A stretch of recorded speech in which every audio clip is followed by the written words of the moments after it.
all I want to know is why does all of this have to happen when it's our turn to be adults? If you don't know already, the US and Iran are officially at war, and the situation is getting worse and worse by the second. Not only that, but the US managed to fucking one-shot the Iranian supreme leader, and it's causing the regime's remaining loyalists to wreak havoc on the Middle East. But clearly, the Iranians aren't the only ones outraged by all of this. American citizens are furious, and they're making it clear that they don't want to be dragged into this war. Israel is the reason for this war.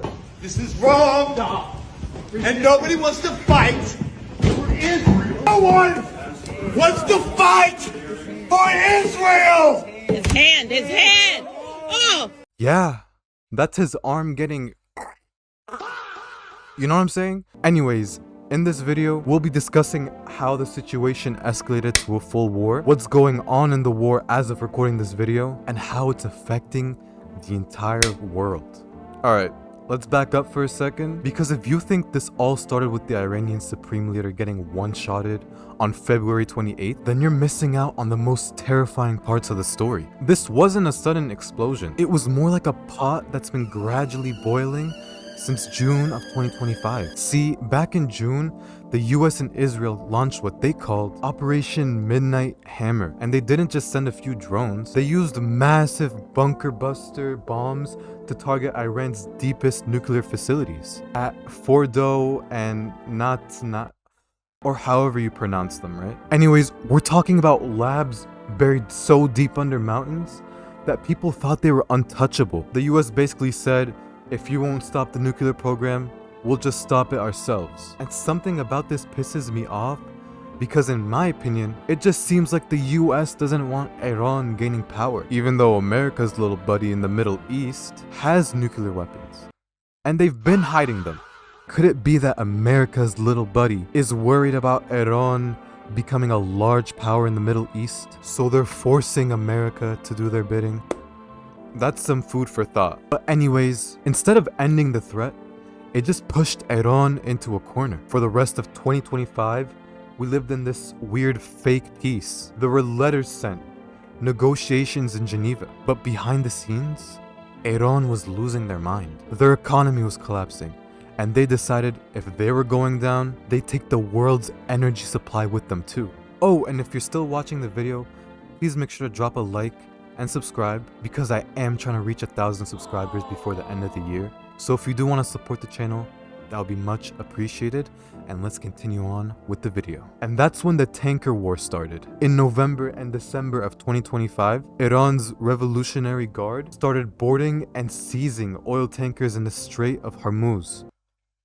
Please forgive me if I'm pronouncing any of this stuff wrong. But anyways, you deadass think that they were the US with the way they were moving, trying to seize up oil and shit. They took the Talera, which was basically a massive crude carrier, and even a Portuguese flagged ship called the MSC Ares. And by January 2026, they didn't just seize ships, they started using smart mines. These are like guided naval mines that can literally track the sound of a US aircraft carrier and swim towards it. When the US demanded they stopped, Iran's response was pretty simple. They declared the Strait of Hormuz closed, and the final straw was on February 26, 2026. The Geneva talks officially collapsed. The US demanded Iran ship all its uranium to America, and of course, Iran said absolutely not. 2 days later, the US decided they were done talking, and they launched the decapitation strike that one-shotted Iranian Supreme Leader Khamenei and 48 other top officials in a single afternoon. And literally, I don't know why Trump is trying to aura farm with all this. First it's Venezuela, now it's Iran's Supreme Leader, and 48 other top officials in a single afternoon. But anyways, after all this happened, that's when the real nightmare began.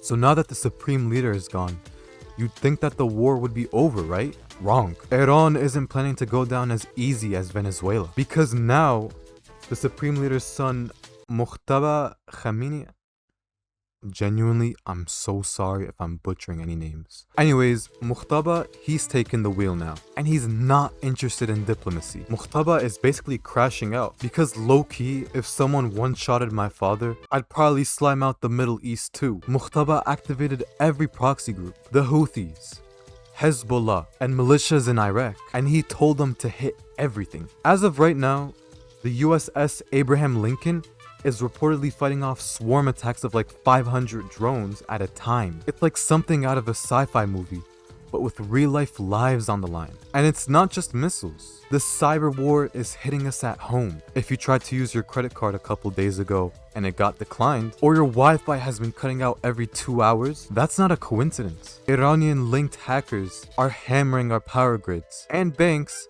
as a payback for the strike. But the most gut-wrenching part? The Iranian people are in the middle of the crossfire. In Tehran, you have Gen Z protesters who are literally dancing in the streets because the regime's leaders are gone, while simultaneously being hunted by the remaining IRGC loyalists. It's like a civil war inside of a world war. And the footage coming out, honestly, I don't know if I can even show you it on YouTube without me getting banned. Now let's talk about why this is the ultimate nightmare for our generation. We were promised a normal adulthood, but instead we're watching the global economy go into fucking cardiac arrest. Because the Strait of Hormuz is closed, 20% of the world's oil is effectively deleted. Gas is already hitting $8 a gallon in some cities. And if you think your DoorDash fees are high now, just wait. Everything, from the phone in your hand to the shoes you wear, relies on these shipping lanes. We're looking at a supply chain nightmare. And then there's the thing that Americans were worried about, the draft. For the first time in our lives, it's not just a meme on TikTok. Congress is actively debating selective service updates because this war could require more boots on the ground than we've had in decades. The world part of World War III is also starting to look very real. China is moving its fleet into the South China Sea, and Russia is using all of this chaos to move further into Europe. It's like the entire world decided to have a midlife crisis at the same exact time. This generation is genuinely cooked. Speaking of which, I have a video on this exact topic in case you want to hear more about it. Like, we literally entered the workforce in a pandemic, and now we're staring down the barrel of a global conflict that could redefine the next 20 years. So I have to ask you guys, do you think this war is necessary? Or is the US playing with a force that shouldn't be reckoned with? Let me know in the comments down below. I'll be reading them while I wait for my gas tank to reach $100. So stay safe, and I'll see y'all in the next video. Anybody who feels disillusioned and betrayed by our government, you're not alone.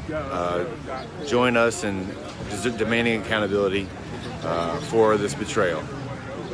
Free Palestine, free America. Let's go.